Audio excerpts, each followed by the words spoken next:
5/1971 अव्यक्त बापदादा मधुबन। विधाता वरदातापन की स्टेज। विधाता वरदातापन की स्टेज। विधाता और वरदाता ये दोनों ही गुण अपने में अनुभव करते हो। जैसे बाप विधाता भी है और वरदाता भी है, वैसे ही अपने को भी दोनों ही प्राप्ति स्वरूप समझते हो।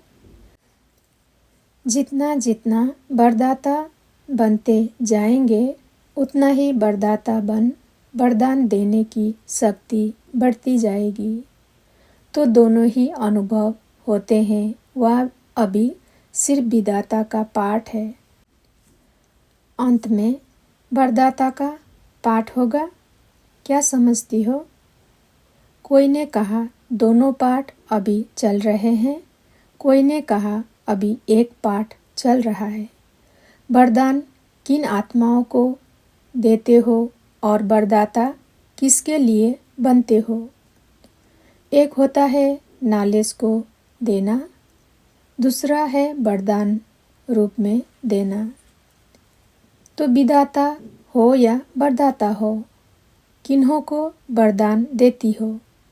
विधाता अर्थात ज्ञान देने वाले तो बनते ही हो, लेकिन कहाँ विधाता के साथ साथ वरदाता भी बनना पड़ता है। वह कब? जब कोई ऐसी आत्मा हिम्मतहीन, निर्बल लेकिन इच्छुक होती है, चाहना होती है कि हम कुछ प्राप्ति करें। ऐसी आत्माओं के लिए ज्ञानदाता बनने के साथ साथ आप विशेष रूप से उस आत्मा को बल देने के लिए शुभ भावना रखते हो व शुभ चिंतक बनते हो। तो विधाता के साथ साथ वरदाता भी बनते हो।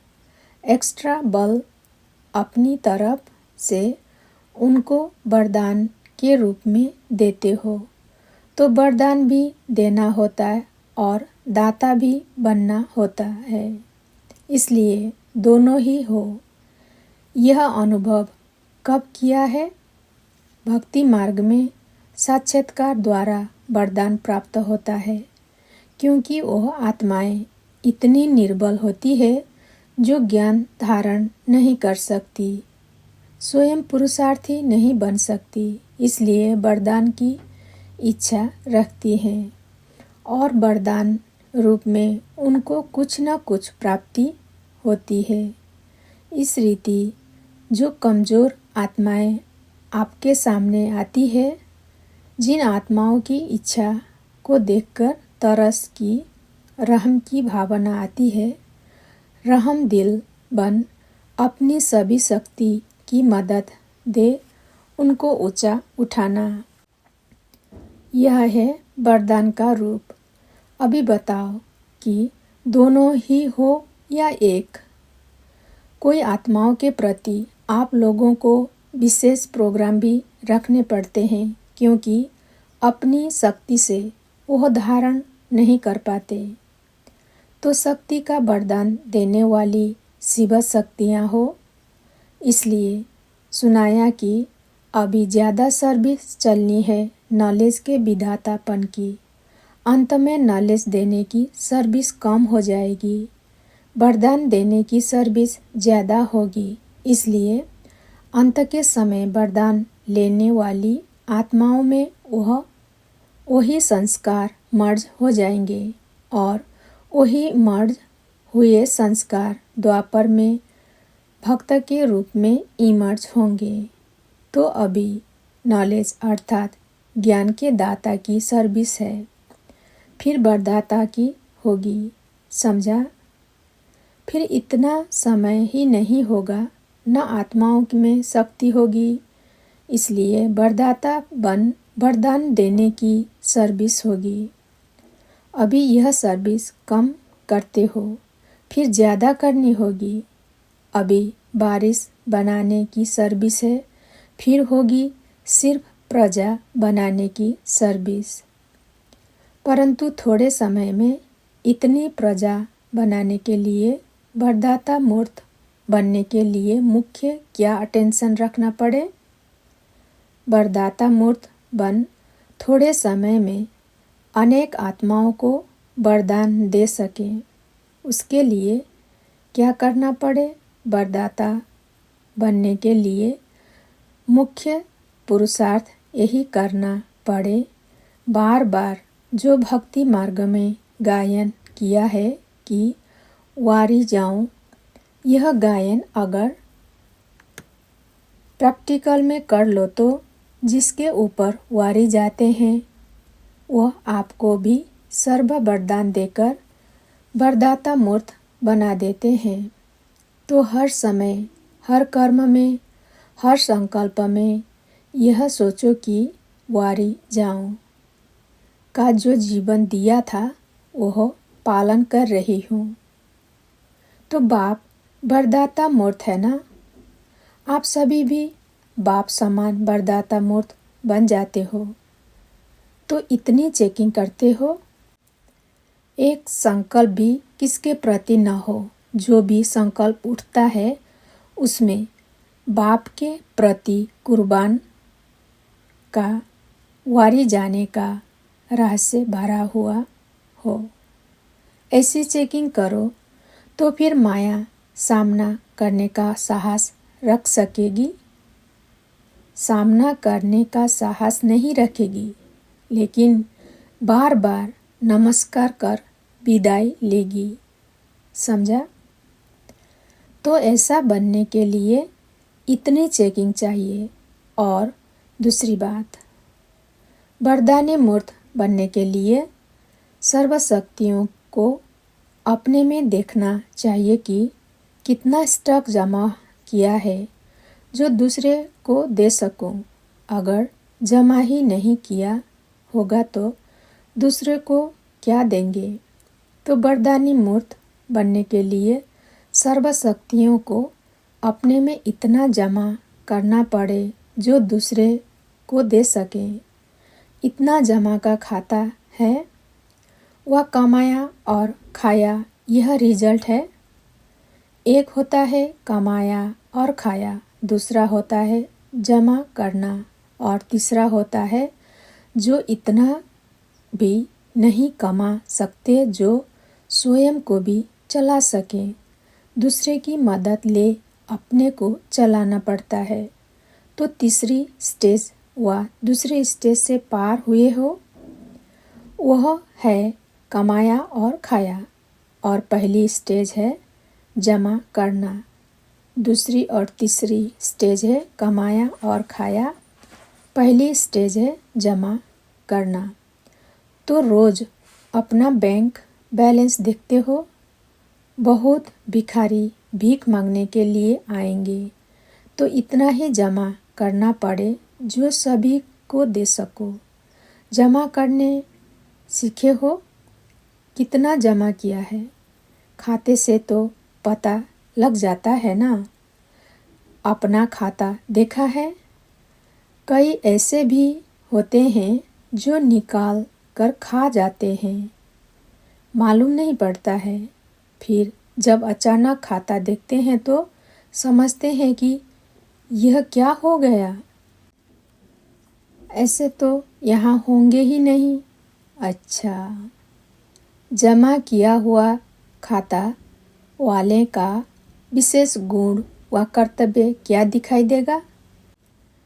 जिसके पास खजाना जमा होगा उसकी सूरत से एक तो वर्तमान और भविष्य अर्थात ईश्वरीय नशा और नारायणी नशा दिखाई देगा, और उनके नयनों व मस्तक से सर्व आत्माओं को स्पष्ट अपना नशा दिखाई देगा। यह जमा होने वाले की निशानी दिखाई देगी। उनकी सूरत ही सर्विसेबल होगी, सूरत ही सर्विस करती रहेगी। जिसके पास जास्ती अथवा कम जमा होता है तो वह भी उनकी सूरत से दिखाई देता है। तो जमा किए हुए की सूरत व मूरत से ही मालूम पड़ जाता है। जैसे जड़ चित्र बनाते हैं तो उनमें भी कई ऐसे चिन्ह दिखाते हैं जो उन जड़ चित्रों से भी अनुभव होता है। वह बोलते तो नहीं है, लेकिन सूरत व मूरत से अनुभव होता है।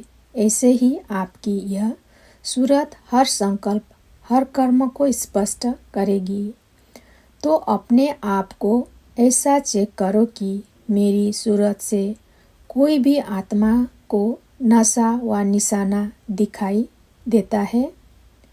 जैसे कोई ऊंच कुल का बच्चा होता है तो वह भले गरीब बन जाए, लेकिन उसकी झलक और फलक दिखाती है कि यह कोई ऐसे ऊंच कुल का है। वैसे ही जो सदैव खजाने से संपन्न होगा, उसकी सूरत से कभी छिप नहीं सकता।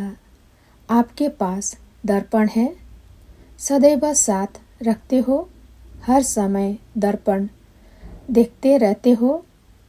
कई ऐसे भी होते हैं जिनको बार बार दर्पण देखने की आवश्यकता भी नहीं होती है, तो आप सेकंड सेकंड देखते हो व देखने की आवश्यकता ही नहीं पड़ती। जब तक अपनी चेकिंग का नेचुरल अभ्यास हो जाए, तब तक बार बार चेकिंग करनी पड़ती है। धीरे धीरे फिर ऐसे बन जाएंगे जो बार बार देखने की भी दरकार नहीं पड़ेगी, सदैव सजे सजाए ही रहेंगे। जब तक यह सदैव सजे सजाए रहने की आदत पड़ जाए, तब तक बार बार अपने को देखना और बनाना पड़ता है। जब 2-4 बार देख लिया कि जब माया किसी भी प्रकार से, किसी भी रीति से मेरे श्रृंगार को बिगाड़ नहीं सकती, फिर बार बार देखने की ज़रूरत ही नहीं। फिर तो अपना साक्षात्कार दूसरों के द्वारा भी आपको होता रहेगा। दूसरे स्वयं वर्णन करेंगे, गुणगान करेंगे। अच्छा, सभी विजयी रत्न होना, विजयी रत्न तो हो, लेकिन विजय की माला कितनी अपने गले में डाली है वो भी देखना पड़े। यह विजय की माला दिन प्रतिदिन बढ़ती जाती है, तो बढ़ रही है और कहाँ तक बढ़ी है यह भी देखना पड़े। जब माला लंबी होती है तो फिर क्या करते हैं? डबल करके डालते हैं, जिससे सारा श्रृंगार सुंदर बन जाता है। तो इतनी बड़ी माला अपने गले में डाली है, यह भी चेक करो कि आज के दिन मेरे विजय की माला में कितने विजय रत्न बढ़े। अच्छा, दृष्टि से सृष्टि बदलती है, यह भी कभी की कहावत है। ऐसी भी तमोगुणी व रजोगुणी आत्माएं आए, लेकिन आपकी सतोगुणी दृष्टि से उनकी सृष्टि, उनकी स्थिति बदल जाए, उनकी वृत्ति बदल जाए। आगे चलकर यह अनुभव बहुत आत्माएं करेगी। जैसे यादगार दिखाया हुआ है कि तीनों लोकों का साक्षात्कार कराया, यह भी अभी का गायन है। आप लोगों के सामने आने से दृष्टि द्वारा उन्हों को 3 लोक तो क्या, अपनी पूरी जीवन कहानी का मालूम पड़ जाए। जैसे शुरू में स्थापना के समय ज्ञान की सर्विस इतनी नहीं थी, नज़र से निहाल करते थे, तो अंत में भी ज्ञान की सर्विस करने का मौका नहीं मिलेगा। जो आदि हुआ है वही अंत में आप लोगों द्वारा चलना है। जैसे वृक्ष का पहले बीज प्रत्यक्ष रूप में होता है, बीज में वह बीज मर्ज होता जाता है, फिर अंत में वही बीज प्रत्यक्ष रूप में दिखाई देता है। तो आप आदि आत्माओं में जो भी पहला फाउंडेशन पड़ा हुआ है, वही सर्विस अंत में भी होनी है। अच्छा, ओम। शांति।